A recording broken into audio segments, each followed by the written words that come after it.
तो जब हम गर्भ में थे, माँ के गर्भ में थे, उस समय हमारे अंदर कोई भाव नहीं था। जब शिशु गर्भ में होता है, जब मिट्टी का पुतला बन रहा होता है, तो उसमें लेने या देने का भाव होता नहीं है। प्राकृतिक रूप से उसे माँ के गर्भ से पोषण मिलता है। 9 महीने बाद जब वो कोख से धरती पर पड़ता है बाहर, तब भी उसमें कुछ भी लेने का भाव नहीं होता है। ईश्वर ने हमें अपने अवतारों के माध्यम से, अपने रूपों के माध्यम से, अपने आशीर्वाद और वरदानों के माध्यम से देने के भाव के बारे में बताया।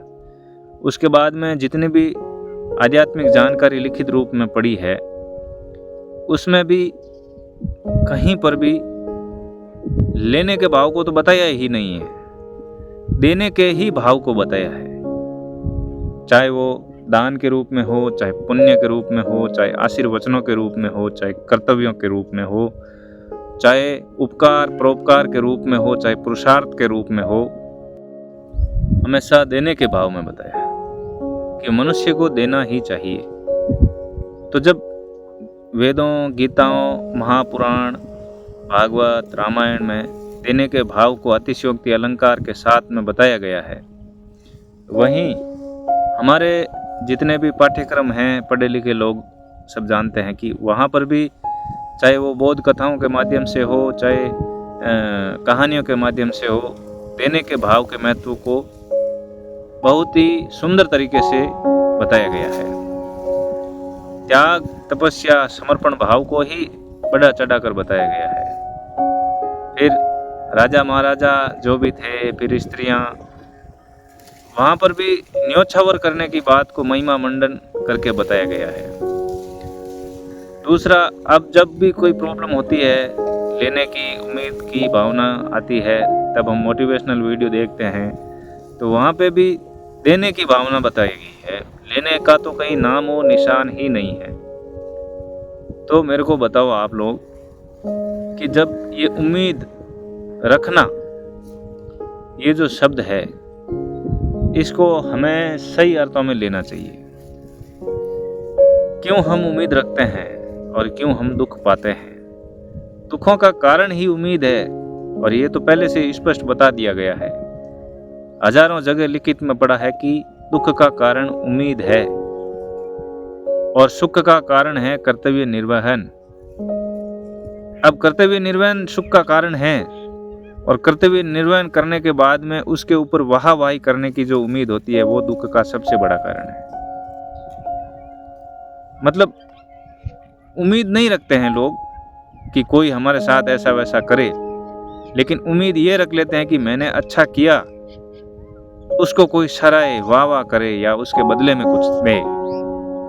यहाँ जाकर के हम अपने भावनात्मक रूप से जो दुख पहुंचता है उसको आमंत्रित कर देते हैं। भाई साहब, लेने का भाव तो कहीं है ही नहीं, बताया गया ही नहीं, डिक्शनरी में भी नहीं है लेना और उम्मीद, दो चीजें। तो मनुष्य जब पैदा होता है, अपने प्रारब्ध की वजह से यहाँ पे कुछ जो है चुकाने के लिए आता है। माँ होती है, पिता होते हैं, वो जब बच्चा छोटा होता है तो उसको चुकाते हैं, और जब लड़का या लड़की जब बड़ी हो जाती है और वो हाथ पांव दिमाग चलाने लायक हो जाते हैं, तो फिर उसके चुकाने की बारी होती है और वो उसको चुकाना जरूरी होता है। अब यहाँ पे ये कोई कहे, माता पिता या परिवार के जो सदस्य जिन्होंने शैशवावस्था में, बाल्यावस्था में सारा संबल प्रदान किया या उसके बाद में भी कर रहे हैं, तो वो ये कहते हैं कि भाई हमने तो ये कर दिया, अब इसके बदले में हमें वो चाहिए। तो ये कहना गलत है। उन्होंने किया, ये उनका कर्तव्य था, अब उनके नसीब में जो है या जो भी उनके जो बकाया है वो अपने आप करेगा। जब नहीं मिले तो दुखी नहीं होना चाहिए, क्योंकि इतना ही था, जितना मिल गया उसी में खुश रहना चाहिए, जो मिल रहा है उसी में खुश रहो। दूसरा, औलाद जब बड़ी हो जाती है, कुछ समय के लिए पारिवारिक दायित्वों का निर्वहन करती है, कामकाज करती है बढ़िया तरीके से। वैश्य परिवार में जो लड़के होते हैं अक्सर नौकरियां करने बाहर जाते हैं और बमुश्किल कमा के लाते हैं, परेशानियां देखते हैं, कुछ समय तक परिवार का लालन पालन पोषण करते हैं, थोड़े दिनों बाद में वो कह देते हैं कि भाई हमने तो परिवार चलाने के लिए ये किया वो किया, अब उसके बदले में हमें चाहिए।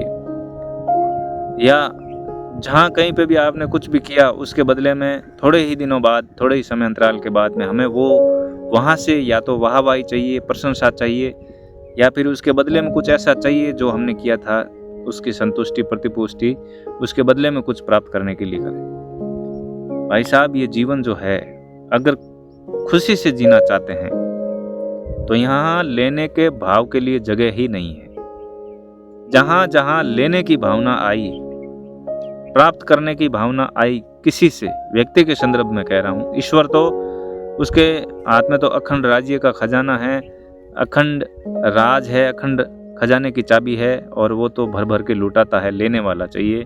और इसके लिए मैं वीडियो अलग से बनाना चाहता हूँ, बनाऊंगा कि ईश्वर भर भर के देता है, संभालने वाला चाहिए।